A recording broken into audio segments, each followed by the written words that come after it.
যখন পঞ্চপাণ্ডব ছিল, একের পর এক সাফল্য এসেছে, একের পর এক রেকর্ড হয়েছে।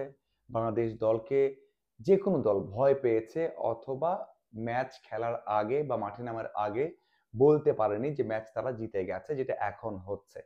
পঞ্চপাণ্ডবের সময় এত সাফল্য কেন এসেছে? কি মনে হয় আপনাদের? শুধুই কি তাদের পারফরম্যান্স, তাদের অভিজ্ঞতা, নাকি এর পেছনে বড় একটা কারণ আছে? আমার কাছে মনে হয় এখনকার দল দেখে এবং একটা ছবি দেখে মনে হয়েছে সেই কথাটা, যেটা আপনারা হয়তোবা আমার ফেসবুক পেজে দেখেছেন। একটা ছবি দিয়েছিলাম যে অনেকে মন খারাপ করে বসে আছেন ম্যাচের মাত্র একদিন আগে। সেই ছবি দেখে মনে হয়েছে যে পঞ্চপাণ্ডবের সময় এবং এখনকার সময়ের মধ্যে অনেক পার্থক্য রয়েছে, যার অন্যতম একটা কারণ এর মধ্যে লুকিয়ে আছে। কি জানেন? সেটা হচ্ছে মানসিক একটা কারণ। যখন পঞ্চপাণ্ডব ছিল তখন জুনিয়ররা কেউই এত চাপে পড়েননি। সিনিয়র পাঁচজন পারফর্ম করেছেন অথবা পারফর্ম করেননি, ম্যাচ হেরেছে, কিন্তু জুনিয়রদের অথবা যারা ওই সময় খেলেছেন, লিটন, সৌম্য, মুস্তাফিজ, তাসকিন, বিজয়, নাসির, তাদেরকে সেভাবে প্রেসারে পড়তে হয়নি, কারণ সব প্রেসার নিতে হয়েছিল সিনিয়রদের। মিডিয়া, সামাজিক যোগাযোগ মাধ্যম, বোর্ড অথবা বোর্ডের আশেপাশে যারা কর্মকর্তা রয়েছেন, তাদের সব প্রেশার কিন্তু গেছে ওই পঞ্চপাণ্ডবের উপর, যে তোমরা কি করলা, তোমরা এই ম্যাচে এমন করলা কেন, কোচ এমন করলো কেন, অধিনায়ক এমন করলো কেন, এমনটা কেন হলো না। সব প্রেশার সামাজিক যোগাযোগ মাধ্যমেও কিন্তু সমালোচনা হয়েছে, সব তাদেরকে নিয়ে। কিন্তু জুনিয়র যারা ছিলেন, যারা একটু অভিজ্ঞতা অর্জন করেছিলেন, যারা কয়েক বছর খেলেছিলেন, তাদেরকে কিন্তু সেই চাপটা নিতে হয়নি। সেই চাপ ছাড়া তারা ম্যাচ একের পর এক খেলেছেন, এবং সেই সময়টা এই যে অভিজ্ঞতা ছিল পাঁচজনের সাথে বাকিদের, সেই চাপহীন খেলায় কাজে দিয়েছিল।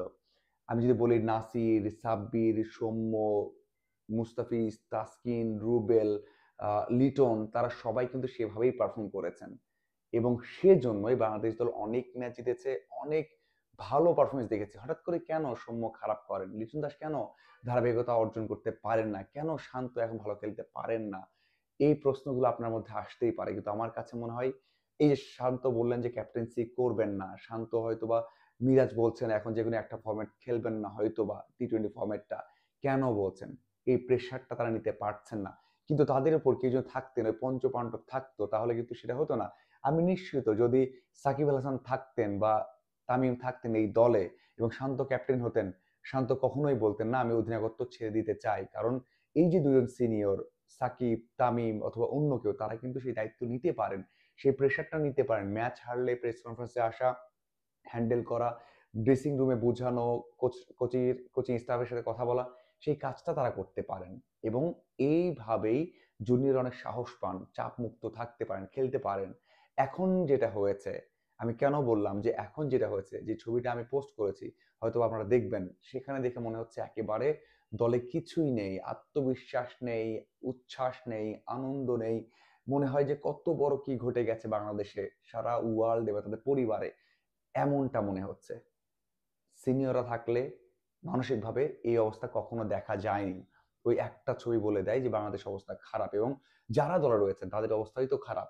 আগে যে পাঁচজন ছয়জন ছিলেন তাদের অবস্থা তো ভালো ছিল, তারা বাদ পড়তেন না, তারা সমালোচনা নিতেন, তারা কখনো বাদ পড়তেন না, ভালো করতেন, বাদ পড়তেন না। কিন্তু এখন যারা দলে আছেন তার মধ্যে তো 8 থেকে 9 জনই বাদ পড়ার মতো আছেন, যে যে কোনো সময় বাদ পড়তে পারেন দল থেকে। তারা কিভাবে জুনিয়রদের ভরসা দেবেন, তাদের কিভাবে ভরসা নেবে তাদের কাছ থেকে জুনিয়ররা? তারাও ভয়ে থাকেন বাদ পড়বেন। যারা সিনিয়র রয়েছেন, লিটন হোক, শান্ত হোক, মিরাজ হোক, তারাও কোনো না কোনো ভাবে চিন্তায় থাকেন যে বাদ পড়বেন কিনা। চিন্তা করেন তাইজুল যে পরের ম্যাচে খেলতে পারবেন কিনা। এই কারণে কিন্তু সেই আত্মবিশ্বাস দেওয়ার মতো কেউ নেই, সেই আত্মবিশ্বাস নেওয়ার মতো কেউ নেই কারো কাছ থেকে নেবেন, এবং কোচিং স্টাফেও এমন কেউ নেই এখন যারা কিনা সেই ভরসা দেবেন। আমার কাছে মনে হয়েছে একজন অ্যাথলিটের কাছে এই চাপহীন খেলা বা আত্মবিশ্বাস নিয়ে খেলা খুবই জরুরি, যেটা আগে পঞ্চপাণ্ডবের সময় যারা করতে পেরেছেন, তারা এখন এই সময়টাই করতে পারছেন না, অথবা জুনিয়ররাও পঞ্চপাণ্ডবের সময় যারা জুনিয়র ছিলেন যেটা পেয়েছেন, এখন যারা জুনিয়র, তারা ওই যে পঞ্চপাণ্ডবের যে ফিগারটা, যে চাপটা তারা নিতেন, তেমন কাউকে পাচ্ছে না। আমার কাছে মনে হয় যে এটা অনেক বড় একটা বিষয়। এই কারণেই বাংলাদেশ দল এখন আরো বেশি খারাপ করছে, প্রত্যেকটা ফরম্যাটেই খারাপ করছে। আমরা বলি ওয়ান ডেতে ফরম্যাটে বাংলাদেশ দল ভালো, তেমনটাও কিন্তু হচ্ছে না। এর অন্যতম কারণ হচ্ছে এই মানসিকতা, মানে এই জিনিসটা মিস করা। আপনার কি মনে হয়?